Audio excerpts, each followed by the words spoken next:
Olá, pessoal. Boa noite. É um prazer estar aqui representando o Senai. Eu sou Marcelo Prim, eu sou gerente de inovação e tecnologia do Senai Nacional. Eu vim hoje aqui falar para vocês sobre inovação aberta. Eu trabalho com inovação aberta já há mais de 15 anos, eu acho, né? Então, quando a gente para pensar o tempo, é porque realmente já faz bastante tempo. Então, eu estou aqui no Senai já há 7 anos. A gente vem implementando já há 8 anos uma iniciativa de inovação e tecnologia. Essa tecnologia, ela vem para ajudar a indústria a ser mais competitiva. E aí, nessa rota, nesse rumo que a gente está já há 8 anos, a gente tem uma série de lições aprendidas. Deixa eu ver só se o microfone está funcionando. Alguém só pode me dar um ok? Está tudo ok? Estamos escutando? Ok, tá bom.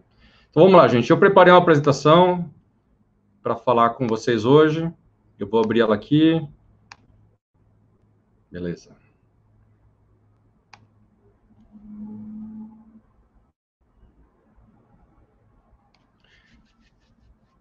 Ok.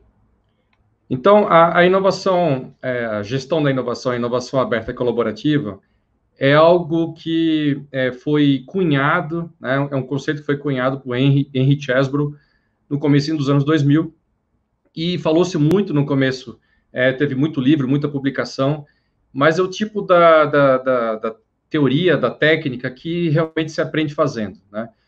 O sistema de inovação brasileiro, ele é muito diferente, ele tem suas particularidades e é muito difícil a gente comparar o nosso sistema com o sistema americano, alemão, chinês, enfim. Então, a gente está aí com 7 anos de trabalho numa questão de inovação aberta, e aí a ideia aqui é trazer uma série de aprendizados que a gente já tem ao longo desse período. Então, eu tentei aqui trazer um olhar de lições aprendidas e também apresentar um pouco do que a gente está fazendo, ok? Então, eu começo a partir daqui, né? Você que é aí campuseiro, né, que está aí desenvolvendo a sua startup, você deve ter uma série de ideias na cabeça para desenvolver um novo negócio, né? Você deve estar aí maluco para colocar esse negócio no mercado e ficar milionário, né? Eu acho que o sonho de todo jovem hoje que está na universidade, que está desenvolvendo suas competências, muita gente já trabalha pensando em abrir a sua própria empresa, mais até do que trabalhar numa empresa. E o ponto inicial, o ponto de ignição disso tudo, geralmente as pessoas pensam, a minha ideia, né? Eu tenho aqui uma ideia que é vencedora. E aí você se pergunta, qual o valor dessa ideia, né? Qual o valor da sua ideia? Então, a nossa perspectiva, o nosso aprendizado é que a sua ideia vale nada, ou quase nada, né? E eu vou explicar isso por quê. Basicamente, uma boa ideia sem execução, ela vale quase nada, né? Então, uma ideia brilhante aqui numa tabela, que é uma referência bibliográfica que a gente tirou do MIT, uma boa ideia, uma ideia brilhante vale 20 unidades monetárias, digamos, R$20, né? E se a gente tiver uma ideia brilhante com uma péssima execução, essa ideia vai valer R$20. Se a gente tiver desculpa, voltar aqui, uma ideia boa, né, com uma ótima execução, ela vai valer 5 milhões. Então, é algo a se pensar, né? Quando a gente pensa em inovação aberta, o pessoal pensa no valor das ideias e o compartilhamento de ideias. Mas a provocação que eu faço aqui para vocês é o seguinte: a inovação aberta é muito mais sobre a sua execução do que a origem da ideia. Então, é nesse ponto que eu quero provocar vocês aqui que estão me escutando. Então, não é basicamente de onde vêm as ideias, de trocar ideias, de compartilhar ideias, mas é como fazer essas ideias acontecerem. Esse é o cerne, é o X da questão. E aí, para brincar aqui com vocês, né, eu tenho um filho de 5 anos, eu estava outro dia em casa com ele falando sobre fogo. Ele começou a ficar curioso sobre fogo, e eu falei para ele, sabia que o fogo precisa de 3 coisas, né, que é a tríade do fogo, né? Então, você precisa de combustível, você precisa de oxigênio, que é o comburente, e você precisa de calor, né? Eu, quando era pequeno, meu pai tinha um carro a álcool, etanol, e em dia frio, lá em Blumenau, em Santa Catarina, onde eu nasci, tinha dia que não pegava. Então, você tinha que ir lá ficar tentando até pegar, porque estava frio, né? E você precisa de calor para o etanol entrar numa condição de combustão. Não acontece a mesma coisa com a gasolina. Então, cada combustível tem um calor mínimo necessário para fazer a combustão. Então, eu estou brincando com esses 3 elementos aqui, porque para a inovação aberta funcionar, o calor do processo, o calor, né, eu brinco aqui que é o processo. Então, você precisa ter uma sistemática de execução. Agora, só a sistemática não funciona, você tem que ter confiança. Eu vou falar um pouco mais sobre isso. E fundamental, você tem que ter competência técnica. Então, vou começar aqui falando com vocês sobre processo, como gerar calor. Então, o Henry Chesbrough, que é um pesquisador dos Estados Unidos, ele cunhou a inovação aberta no comecinho dos anos 2000. Isso foi muito discutido aqui no Brasil, teve uma série de eventos e tudo mais, e muita gente falava assim, poxa, que legal, bacana, e muita gente também falava, poxa, eu já faço isso, né? E aqui vejam que o foco todo é de onde vêm as ideias e para onde elas vão, né? Então, esse foi o conceito inicial de inovação aberta, né? O pessoal chama que é o funil furado, né? É um queijo suíço aqui. Então, as ideias internas que não são aproveitadas podem ser aproveitadas fora da instituição onde você está inserido, e ideias de fora podem ser aproveitadas. Você pode fazer spin-ins, spin-outs, ou seja, você pode absorver ideias ou empresas dentro do seu negócio, ou você pode pegar uma ideia interna e transformar isso em uma outra empresa, em outro negócio. Então, é o conceito de inovação aberta que foi muito debatido há mais ou menos 20 anos atrás. Mas se a gente pesquisar mesmo, o processo mais consolidado sobre a inovação aberta é o que o pessoal chama de Want, Find, Get, Manage, né? E nesse processo de Want, Find, Get, Manage, fica muito claro. Então, Want, o primeiro passo, o que você tem, né? Quais são os recursos que você precisa, o que você quer, né? Então, é a primeira pergunta, o que você quer procurar lá fora? Depois você vai procurar, né? Você vai fazer um find, então você vai ver quem pode te ajudar, quem são startups, quem são universidades, institutos de ciência e tecnologia que podem agregar no meu negócio. E aí você vai atrás disso, você vai fazer acontecer. Então, a gente fala de estruturas de propriedade intelectual, então, contratos, convênios. Então, existem N maneiras de você fazer o get, de você fazer acontecer. E aí tem o manage. Então, que métricas você vai implementar para acompanhar o processo e, mais importante, que métodos, hoje se fala muito de métodos ágeis de gestão de projetos, o Scrum, entre outros, para fazer acontecer a inovação aberta também, né? Então, isso tem uma série, cada verbo desse é um capítulo enorme de possibilidades. Mas a grande provocação que a gente tem aprendido ao longo do tempo é que não é, basicamente, uma discussão de ideias, mas o que mobiliza realmente a inovação aberta, que é o primeiro estágio do Want, são os problemas. E é isso que eu gostaria de compartilhar com todos vocês. Os problemas, eles são, de fato, o que mobilizam as empresas, em geral, a buscarem a inovação aberta, que é o Want. A primeira coisa que aconteceu, que criou o conceito de inovação aberta, é que acabou o dinheiro das empresas. Elas gastavam mais com a equipe de pesquisa, desenvolvimento e inovação dela, dentro da sua casa, do que o valor do que essa equipe desenvolvia. Então, o valor das novas ideias, dos novos produtos, das novas soluções do mercado. Então, a grande dor das empresas, das grandes empresas que cunharam a inovação aberta, era o problema da falta de orçamento. Então, essas empresas acabaram buscando parceiros externos para otimizar os seus recursos. Essa era a sua dor. Então, o grande problema que ela tinha era financeiro. Então, elas começaram a ampliar o seu horizonte de instituições parceiras e diminuir o seu corpo de P&D interno. Essa foi a grande dor, né? Esse foi o grande problema que mobilizou. Agora, e essa é a provocação que eu faço para vocês. Quando vocês, startupeiros, campuseiros, forem atrás de empresas para fazer parceria, não venham apresentar suas ideias. vocês têm que apresentar suas competências técnicas, que é o próximo parágrafo que eu vou falar aqui, né, que é a parte de competências, para ganhar confiança, para que a empresa apresente para vocês os problemas dela, né? Então, a lógica é diferente do que as pessoas geralmente pensam. O valor das ideias é muito baixo.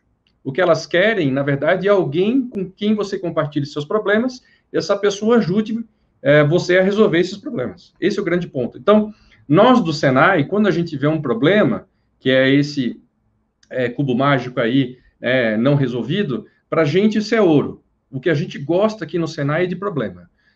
Você que é da indústria, você que está assistindo, se você tem um problema de produtividade tecnológica, você quer produzir mais, você tem, enfim, alguma questão na sua empresa que você não consegue resolver que é técnico, procure um Senai.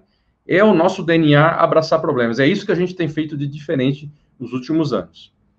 Então, eu vou falar um pouquinho agora aqui de confiança. Então, não adianta só ter processo. O processo, né, como eu falei, tem o Want, Find, Get, Manage, ele já você tem que ter capacidade, você tem que ter músculo para executar projetos. Agora, se você não tiver confiança, um olho no olho, né, se você da startup for falar com a indústria e a indústria falar com a startup, se não bater o santo, não tem jeito, não vai sair negócio, né? Então, só para... ok? Estou aqui só acompanhando os comentários aqui, beleza. Então, a primeira coisa que a gente escutou muito quando a gente começou a trabalhar nessa conexão de startups com a indústria, né, era que a indústria não inovava. A indústria não inova. Então, só para abrir um pouco aqui e falar para vocês, olha, a indústria, ela tem um PIB de 21% do PIB brasileiro. Ela gera 1,2 trilhões de reais na nossa economia. 10 milhões e meio de trabalhadores são empregados pela indústria. Mais da metade das exportações brasileiras, né, são geradas pela indústria. Né? A gente fala muito que o agro é pop, o agro é muito importante, mas quem mais exporta no Brasil não é o agro, né? Não são os grãos de soja, não é a carne, são os produtos da indústria, né? Fala-se muito pouco sobre isso. E mais importante, 2/3 dos investimentos privados em inovação vêm da indústria. Né? Então, 2/3 dos investimentos privados são da indústria. Então, a indústria é o ente, né, da economia que mais inova no Brasil, né? E fala-se muito pouco sobre isso. E aí, outro aspecto interessante que o pessoal fala, né? A indústria tem aversão à inovação, a indústria não quer falar de startup, a indústria é um monte de velho, né? E esse povo não conversa com a gente. Eu estou trazendo aqui um exemplo para vocês que isso podia até ser verdade, talvez há uns 10 anos atrás, mas a indústria, quando abraça uma modificação, ela abraça para valer. Vejam só, Juliana Coelho, 31 anos, está na mídia, todo mundo pode procurar aí. Ela acabou de ser nomeada, né, promovida, a gerente da fábrica da Fiat, em Goiânia, né, no Pernambuco. Então, vejam só, né, a gerente da fábrica tem 31 anos, é uma mulher, que coisa bacana, não é? Então, vejam só, isso se repete. A gente acompanha aqui a indústria, a indústria tem muita gente jovem, muito empreendedora, muito aberta ao diálogo. Isso tem mudado muito e muito rapidamente, em grande intensidade. Então, quando vocês pensarem em indústria, pensem na Juliana. Geralmente é esse perfil que vocês vão encontrar lá. Né? Eu tenho certeza que ela deve ser, como dizem lá em Pernambuco, muito porreta, ela vai querer conversar com vocês e o diálogo vai ser muito interessante. Por outro lado, vejam só, esse é um dado do MIT. A idade média de um fundador de startup de sucesso é de 42 anos, que é basicamente a minha idade. Então, vejam só, é claro que existem exceções, mas esse é um artigo bem interessante, em época de fake news, eu botei a fonte para vocês conferirem, né? 42 anos, a idade média de um fundador. No final do ano passado, eu tive em Santa Catarina, num ambiente de inovação muito interessante, dentro de uma incubadora, uma aceleradora, com várias startups muito bacanas. E eu perguntei para eles, vem cá, qual que é a idade média aqui do fundador da startup? Eles falaram, em torno de 40 anos. Então, esse é um padrão que se repete, e até para quebrar, eu estou colocando essas informações para quebrar um pouco o gelo, né? Então, a startup não é tão jovem assim, nem a indústria é tão velha assim, né? Eu acho que tem muito mais em comum hoje do que vocês possam imaginar. E aqui eu deixo até uma provocação, que eu vou fazer mais no final, mas olha só, eu trabalhei na indústria até meus 32 anos, por aí, né? eu acho que a indústria é uma grande escola. Para quem está começando um bom trabalho, quem quer ter um bom trabalho, quer ter uma carreira, o ambiente industrial é um ambiente onde se aprende muito. Se aprende a fazer trabalhar em equipe, aprende sobre gestão de fornecedores, contratos, a parte legal, né, burocrática. Isso não se aprende em startup, né? Então, geralmente o que a gente observa é um movimento das pessoas que abrem startups, né, essas startups de sucesso que têm em média 42 anos, são pessoas que já trabalharam na indústria antes.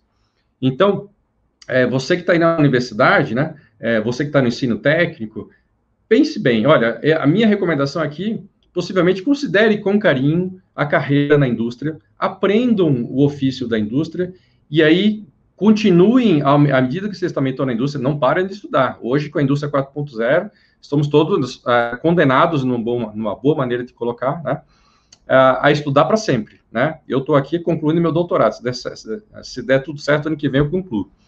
Mas a minha recomendação para vocês, olha só, trabalhem na indústria, façam um mestrado, terminem sua graduação, continuem estudando, e quem sabe você encontra um bom problema lá na indústria, né, que você atua, e você pode abrir uma startup, eu acho que você vai ter muito mais condições, muito mais chances de sucesso. E a gente tem feito, eu falo isso com uma certa confiança, porque eu mesmo já fundei e trabalhei com 3 startups, todas quebraram, mas quebraram por quê? Porque a gente não tinha um Senai naquela época, né? Obviamente, a gente não está aqui, não somos as únicas entidades, mas que atuam com startups, mas a gente tem se especializado em trabalhar com startups que apoiam a indústria, o que é diferente. Então, poucas entidades conseguem fazer isso no Brasil, e a gente está presente no Brasil inteiro, então isso é o mais importante. Então, só para dar uma ideia, ano passado a gente conectou mais de 100 startups, tá? Com grandes empresas brasileiras. E não são qualquer empresa, não. Veja só, olha o tipo de empresa que a gente está falando. A gente fez 22 desafios de grandes empresas com startups e a gente mobilizou mais de 60 milhões em projetos de pesquisa, desenvolvimento e inovação. Pô, Prim, por que você está apresentando isso para a gente? Porque eu estava falando de vocês dizer confiança. E isso é um elo que é algo que a gente aprendeu muito fortemente nos últimos 2, 3 anos. Não se deve conectar startups com soluções prontas com a indústria. A chance de sucesso é muito baixa, porque a indústria vai pedir para a startup adequar o seu processo, a sua solução para a sua realidade. E a startup vai fazer de tudo para isso acontecer. Só que pivotar soluções de startups para a indústria é muito difícil, porque a gente está falando de coisas concretas, a gente está falando de máquinas, de bactérias, de enzimas, de soluções tecnológicas, e o custo de modificação dessas soluções é muito alto. Então, quando você pede para uma startup de base tecnológica pivotar a sua solução, você vai quebrar ela. Então, o ideal é aproximar startups por competência tecnológica. Então, essa startup aqui, ela é muito boa em inteligência artificial. Essa outra aqui é muito boa em biotecnologia. Eu, da grande empresa, estou muito interessado em conhecer essas startups. Então, a gente aproxima pelo aquilo que a startup é melhor do que a grande empresa. E a grande empresa está cheia de problemas. Então, ela vai apresentar os seus problemas e, por meio de um projeto de pesquisa, desenvolvimento e inovação, geram-se soluções. E geram-se em conjunto. É a grande empresa trabalhando junto com a startup. E aí, quando se trabalha em conjunto, se gera alguma coisa que é vital. Confiança. É o brilho no olho e a confiança. Quando você bate o olho no olho, fala, esse cara é bom. E aí você começa a abrir mais e mais problemas para a startup e a startup consegue trabalhar cada vez melhor, como parceira, não como fornecedora, né? Então, tem que tratar a startup como extensão do seu corpo de pesquisa, de inovação da sua empresa. É isso que a gente aprendeu nesses últimos 2, 3 anos. Né? Confiança é tudo. Só que para gerar confiança tem que trabalhar junto. Para trabalhar junto, a base é você ter competência. Você tem que ter competência. Então, não adianta ter uma boa ideia, você tem que ser bom em alguma coisa. Né? Veja que exemplo interessante. O Brasil acabou de anunciar aqui que vai comprar a vacina de Oxford. Você se pergunta, cara, como é que a Oxford fez uma vacina tão rápido? Né? Aí eu digo para vocês, uma coisa que a gente aprendeu aqui também, que inovação não é plug and play. Não é algo que você compra da prateleira e bota para funcionar. Oxford foi fundada em 1096. São quase 1000 anos de história. Eles têm 50 prêmios Nobel. O Brasil não tem nenhum. Né? Uma universidade do mundo, né? Oxford tem 50 prêmios Nobel. Então, não é à toa que eles chegaram e que eles conseguiram dar uma resposta tão longa. São quase 1000 anos de investimento em P&D e inovação. Né? É uma cultura feita para isso, é uma cultura que valoriza a ciência e a tecnologia. Então, o que eu digo para você é o seguinte, inovação, tecnologia, ela demanda investimento contínuo, né, e constante. Você tem que ter a segurança de que isso vai acontecer. Não pode ser um vagalume, ter e não ter, né? Então, competência tecnológica é algo que tem que se investir sempre, né? Tem que se criar uma cultura de competência tecnológica. E as pessoas têm que ser boas em alguma coisa, né? Você tem que ser bom em inteligência artificial, em automação, enfim, em alguma coisa você tem que ser bom, né? Porque é isso que a indústria está procurando. Então, quando a gente busca, né, e a gente olha para nós mesmos aqui no Senai, uma outra coisa que a gente aprendeu também é que a gente não precisa reinventar a roda para tudo, né? Então, quando a gente foi investir em inovação aqui no Senai, a gente foi atrás do MIT e da Fraunhofer como parceiros estratégicos, e a gente olhou como é que o mundo funciona para incentivar a inovação industrial. Então, a gente criou uma rede de institutos Senai de inovação que vem para apoiar exatamente nesse meio campo entre conhecimento tecnológico das instituições de ensino, como as universidades, e a indústria. E para isso acontecer, tem que ter um processo que é flexível, que é ágil, que transforma esses problemas em ideias e as ideias em soluções. Isso tem que acontecer de maneira muito rápida, né? Essa ponte, isso tem que ser flexível, tem que ser dinâmico. E ela funciona na base de problemas, de demandas da indústria. A gente nunca oferta uma solução, uma ideia para a indústria. A gente sempre pergunta para ela, que tipo de problema você tem? E aí, quando ela abre os problemas, a gente corre atrás de parceiros e conecta com eles, né? Então, somos 27 institutos de inovação em todo o Brasil. É uma rede muito consolidada, são 8 anos de investimento, são 15 unidades em Embrapi, ou seja, tem recurso ágil de subvenção, né, não reembolsável para fazer projetos de pesquisa, desenvolvimento e inovação. A gente também tem uma rede muito competente de institutos de tecnologia que trabalham com tecnologias com um olhar mais setorial, mais orientado para o processo produtivo. Eu destaquei em vermelho aí 2, né? Estamos aqui no Campus Party de Goiás, né, aqui no Brasil. Então, o Senai de Goiás tem feito um excelente trabalho aqui, implementando 2 institutos de tecnologia, um de automação e outro de alimentos e bebidas. Está aqui, né, bonitão aqui o Instituto de Alimentos e Bebidas. Tem o link aí para vocês procurarem, conhecerem melhor. Ao acessar esse ambiente físico, você está acessando a toda esta rede de institutos de inovação e de tecnologia que fazem essa inovação aberta acontecer. Então, quando você conhece um especialista do Senai, ele vai te conectar a financiamento para resolver o seu problema, vai te conectar com uma rede nacional e global de instituições que podem acelerar suas rotas tecnológicas, e vai fazer acontecer, vai transformar isso em protótipos, e protótipos vai te ajudar a transformar isso em produto. Então, a gente acelera essa rota. Por quê? A gente investiu em 8 anos em competência tecnológica, a gente tem 8 anos de investimento em processos de negócio para fazer acontecer de maneira ágil e rápida. Aqui tem outro instituto de automação também em Goiânia, também bonitão, vale a pena vocês conhecerem. O Senai de Goiás tem feito um excelente trabalho. Vejam só, são 8 anos investindo nisso, a gente tem mais de 700 pesquisadores, 44%, esse número está desatualizado, 44% são mestres e doutores.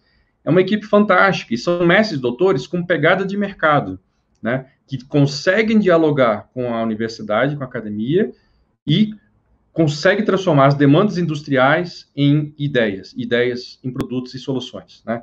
É uma equipe que a gente tem treinado há 8 anos, eles sabem fazer isso com maestria. E o resultado está aí. Esse é o número que eu adoro. 91% dos projetos que o Senai desenvolve foram entregues no prazo. Agilidade operacional. Né? Por que é tão rápido? E por que a gente entrega no prazo? Porque a gente faz parceria. 25% dos projetos que a gente já executou foram feitos em parcerias com outras instituições no Brasil e fora, universidades do Brasil e fora, com startups. Então, a gente conecta, né? E a gente faz acontecer de maneira muito ágil. Então, a inovação aberta permite essa agilidade operacional. Ela permite acelerar rotas tecnológicas. A gente não precisa reinventar tudo no Brasil. Já existem soluções por aí que a gente pode incorporar nos produtos e soluções que vocês querem desenvolver, né? A gente já desenvolveu mais de 1000 projetos. É uma carteira que representa mais de R$1 bilhão, tá? e a gente tem exemplos aqui fantásticos daquilo que a gente já produziu aqui no Brasil. Deixa eu ver que horas são. Estou terminando. Então, a gente fez um submarino autônomo para a Shell, para fazer toda a parte de inspeção de dutos de óleo e gás a 3.000, 4.000 metros de profundidade. É inteligência artificial, é visão computacional, é de primeira linha, é inovação mundial feita lá em Salvador, no Instituto de Inovação e de Automação, na Bahia. A gente está desenvolvendo o primeiro satélite de uma empresa privada, 100% nacional, que é a Visiona. A gente está desenvolvendo uma barragem 4.0, ou seja, com um número mínimo de pessoas, você consegue monitorar se aquela barragem está em condições críticas e se precisam ações. Isso com inteligência artificial, computação de alto nível, né? E a gente tem feito grandes trabalhos também na parte de agricultura de precisão, aplicando esses conceitos de indústria 4.0. Interessante, até na palestra anterior eu estava falando muito disso, né? Dessa agricultura de precisão. Então, essa tecnologia que faz a base da agricultura de precisão, ela vem da indústria, que é o que o Senai domina. Então, a gente está muito aberto a parcerias, né? E aí a gente está vivendo um mundo de Covid, né? De coronavírus. E o que isso impacta no nosso dia a dia, né? Para tudo, né? A Campus Party é um evento presencial, estamos aqui de maneira digital. Eu gostaria de ver todos vocês, né, presencialmente, mas, infelizmente, a gente vai ter que esperar talvez 1 ano ou 2, né? E a Covid-19, elas derruba todo o planejamento estratégico, tudo que estava sendo discutido antes, e traz uma urgência por soluções, né? Então, as empresas começam a trabalhar em níveis de parceria, de inovação aberta, sem precedentes. Então, para quem trabalha com inovação, é uma excelente oportunidade. É uma excelente oportunidade, né? Infelizmente, por um momento tão ruim. Mas essas questões que travavam a inovação aberta antes, como propriedade intelectual, silos, né? Quer dizer, esses feudos que são feitos dentro de grupos de pesquisa, mas isso tudo cai por água abaixo, por quê? Porque a gente tem um problema para resolver, que é acabar com a Covid-19 no Brasil e no mundo. Então, isso mobiliza as pessoas, o problema mobiliza as pessoas, né? Então, a inovação aberta está sendo colocada num ritmo nunca antes visto. Então, eu vou apresentar para vocês aqui só o que a gente está fazendo com a indústria, né? Algumas ações. Então, a gente tem um edital de inovação, que é um mecanismo para financiamento de projetos inovadores. Busquem lá, www.editaldeinovacal.com.br. Tá? Lá tem chamadas contínuas para fomentar projetos inovadores, a partir de demandas, né? Então, a gente lançou uma chamada aqui com parceiros, a BDI e a Embrapi, juntamos aí 29 milhões de reais e fomentamos 34 projetos. 34 projetos em 4 áreas. A primeira, em manutenção de respiradores. Então, estruturamos uma frente com 40 postos de manutenção, onde já recebemos mais de 3.800 respiradores e já devolvemos para o sistema de saúde do Brasil praticamente 1.758 respiradores. Há uma estimativa que cada respirador possa salvar até 10 vidas nesse período de pandemia. Então, a gente já potencialmente ajudou a salvar 17 mil vidas, 17.500. É algo que realmente traz muito orgulho, né? E a gente fez isso não sozinho. Esses 40 postos de manutenção são 20 do Senai e são 20 da indústria, a sua maioria das indústrias do setor automotivo. Tem a Votorantim, tem a GM, tem a Ford, Toyota. Isso é feito junto com a BDI, com o Ministério da Saúde, Ministério da Economia, Ministério da Defesa, enfim, tem tanta empresa, é até injusto aqui, tem pouco tempo, eu estou acelerando, mas é realmente uma rede que se mobilizou para fazer manutenção, a custo zero para os hospitais, né? Então, é o tipo de inovação aberta que a gente está acelerando. A gente também está apoiando empresas brasileiras a desenvolverem, a melhorarem seu processo produtivo para fabricarem mais respiradores. São empresas que já tinham respiradores e a gente está apoiando elas a fabricarem mais. A gente também apoiou uma empresa brasileira a fabricar 1 milhão de testes rápidos, isso já está no mercado, em parceria com o SESI, é um serviço que está colocado já à disposição para apoiar a indústria a voltar a operar. E a gente tem 52 milhões de EPIs, máscaras, óculos, luvas, face shield, álcool antisséptico, que foram produzidos com o Senai e 389 empresas. Totalizando tudo isso aqui, dá 460 milhões de reais em investimentos feitos pelo Senai com a indústria, né? Com a indústria. É inovação aberta para resolver um problema. Mas isso é só o começo, né? Infelizmente, a gente sabe que a gente deve passar aí a gente está na primeira onda da Covid, vem provavelmente uma segunda onda, a gente tem que se preparar para isso, e vem as mudanças climáticas, né, climate change. Então, a gente precisa, a inovação aberta, ela é um instrumento, sim, poderoso, fundamental para resolver esses problemas que atingem a todos nós, né? E a gente pode transformar aí o mundo que a gente vive num mundo melhor, né? Último slide, minhas dicas para vocês que estão me assistindo, capacite-se, né? A gente está fardado, quem tem aí seus 20, 30, 40, 50, quem está no mercado de trabalho ou quer entrar, a gente vai ter que estudar para sempre. A gente nunca pode parar de estudar. Essa é uma realidade da indústria 4.0 do novo momento. Encontre um bom problema. Desapegue-se das suas ideias, né? Um bom problema, você vai ter várias ideias, e aí, a partir de um bom problema, forme redes de inovação para acelerar a execução dessas ideias que você vai desenvolver a partir desse problema. E, gente, sonhar grande e sonhar pequeno dá o mesmo trabalho. Então, sonhe grande, né? Vamos ajudar o Brasil a sair dessa, vamos ajudar o Brasil a desenvolver o seu ambiente de empreendedorismo e contem com o Senai. Eu tenho alguns links aí para procurar a gente.